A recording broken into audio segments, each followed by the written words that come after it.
Hello friends, knowledge versatile welcomes.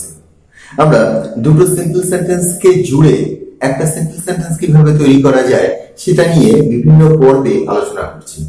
তো আজকের পর্বে আমরা যেটা নিয়ে আলোচনা করব, অর্থাৎ যে ইনস্ট্রুমেন্টটা, যে গ্রামাটিক্যাল ইনস্ট্রুমেন্টটা নিয়ে আমরা আলোচনা করব, সেটাকে বলে নাউন ইন অ্যাপোজিশন। এবার নাউন ইন অ্যাপোজিশন অর্থাৎ একটা নাউনের পজিশনের পাশেই আরো একটা নাউনের অবস্থানকেই বলে নাউন ইন অ্যাপোজিশন, অর্থাৎ দুটো নাউনের পাশাপাশি অবস্থান। এবার একটা জিনিস মনে রাখবে যে এখানে যখন নাউন বলছি যে কোনো একটা নামবাচক শব্দ যে হবে, একটা নেমিং ওয়ার্ড হবে এমন নয়, কিন্তু এখানে কোনো নাম হতে পারে বা কোনো নামের বেশ কিছু শব্দ মিলে একটা নামের কাজ করছে এমনও হতে পারে, অর্থাৎ যাকে আমরা বলি নাউন ফ্রেজ। এখানে নাউন ইন অ্যাপোজিশন বলা হলেও এটা কিন্তু নাউন ফ্রেজ ইন অ্যাপোজিশনও হতে পারে, অর্থাৎ একটা নাউনের পাশে আরেকটা নাউন, একটা নাউনের পাশে একটা নাউন ফ্রেজ, একটা নাউন ফ্রেজের পাশে আরেকটা নাউন ফ্রেজ এমনও হতে পারে। নাউন ফ্রেজ কি আরো একবার বলে দিই, বেশ কিছু শব্দ পাশাপাশি বসে যখন একটা নাউনের কাজ করে, অর্থাৎ সেটা বাক্যের কর্তা, বাক্যের অবজেক্ট অর্থাৎ বাক্যের সাবজেক্ট, বাক্যের অবজেক্ট, বাক্যের কমপ্লিমেন্ট, কমপ্লিমেন্ট অফ প্রিপোজিশন ইত্যাদি রূপে যখন ব্যবহার হয়, একটা নামবাচক শব্দের মতন যখন ব্যবহার হয় বেশ কিছু শব্দ মিলে, তখন সেই শব্দগুচ্ছকে আমরা বলি নাউন ফ্রেজ। তো আজকের আলোচনায় আমরা যেটা দেখবো, দুটো বাক্যকে যখন জুড়ে দেব, তখন কোনো বাক্যে একই নাউন সম্পর্কে যদি একাধিক ইনফরমেশন থাকে, অর্থাৎ বাক্যের শুরুতে এবং শেষে সেই একই নাউনের আরো একটু ভিন্ন রূপ রয়েছে, তো সেক্ষেত্রে আমরা কি করব, দুটো নাউনকে পাশাপাশি বসিয়ে দেবো কমার মাধ্যমে। এমনও হতে পারে যে আমার দুটো বাক্যে একই নাউন সম্পর্কে ভিন্ন রূপে বলা রয়েছে, এই বাক্যে একরকম ভাবে যাকে বলা রয়েছে তার আরেকটা বৈশিষ্ট্য এখানেও বলা রয়েছে। হ্যাঁ, যেমন ধরো তপন লিভস হিয়ার, হয়তো তপন এখানে বাস করে, সে ভালো player, he is A good player. তো আমি বলতে পারি যে তপন কমা একজন ভালো প্লেয়ার, তখন comma a good player lives here, অর্থাৎ একটা নাউন তার পাশে আরো একটা নাউন ফ্রেজ কমা দিয়ে যখন আমরা বসিয়ে দিই, তখনই সেটাকেই আমরা বলি নাউন ইন অ্যাপোজিশন। অর্থাৎ আরেকটা আলাদা ইনফরমেশনের জন্য আমাদের আরেকটা বাক্য লিখতে হবে এমনটা নয়, সেই ইনফরমেশনটা যদি নাউন হয় বা নাউন ফ্রেজ হয়, তো আমাদের যে নাউন সাবজেক্টটা রয়েছে বা যে নাউন অবজেক্টের জায়গায় রয়েছে তার পাশে কমা দিয়ে কিন্তু আমরা দ্বিতীয় নাউন বা নাউন ফ্রেজটাকে বসিয়ে দিতে পারি। আমরা কিন্তু উদাহরণের মাধ্যমে বিষয়টাকে পুরো ডিটেইলে পরিষ্কার করে দেবো।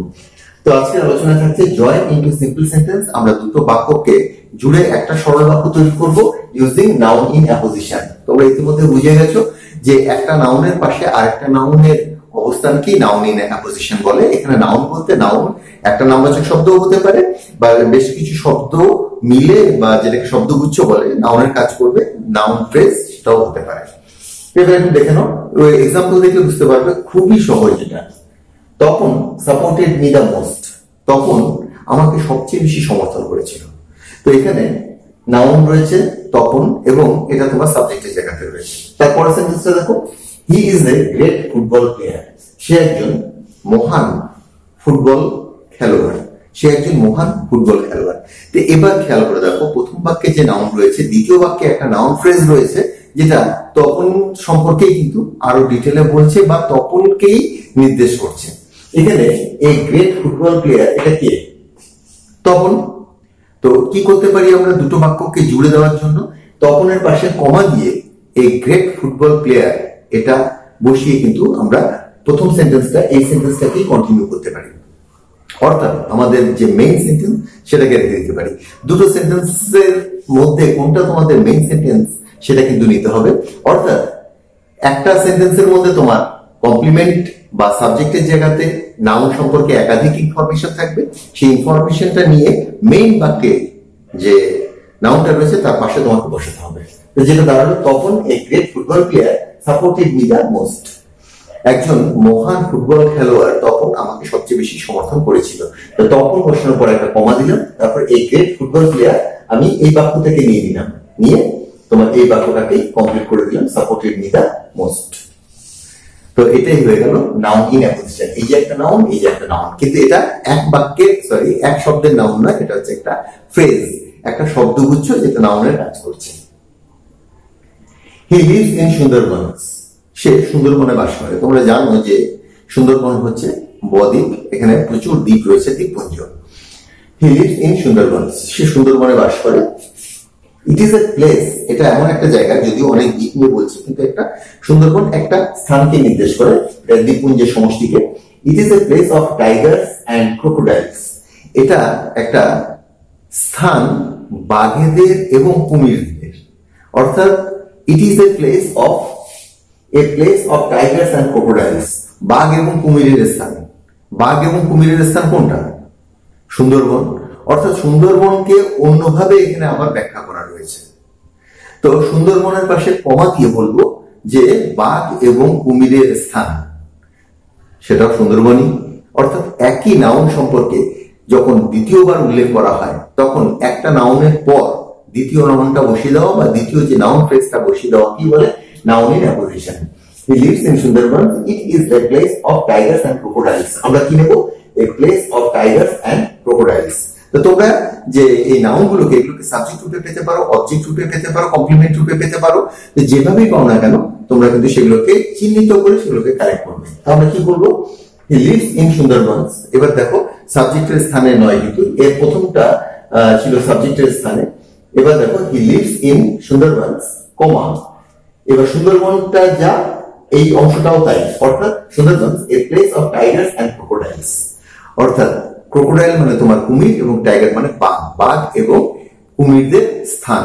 তো বাঘ এবং কুমিরদের স্থান বলতে যা বোঝায়, সুন্দরবন বলতেও কিন্তু সেই একই জিনিসকে বা একই স্থানকে বোঝায়। তো সেই জন্য এই নাউনের পাশে এই নাউন বসলো। তোমরা বলতে পারো যেটা তো নাউন নয়, এটা একটা বেশ কিছু শব্দের সমষ্টি যেটা একটা নাউনের কাজ করছে, এটাকে বলে নাউন ফ্রেজ।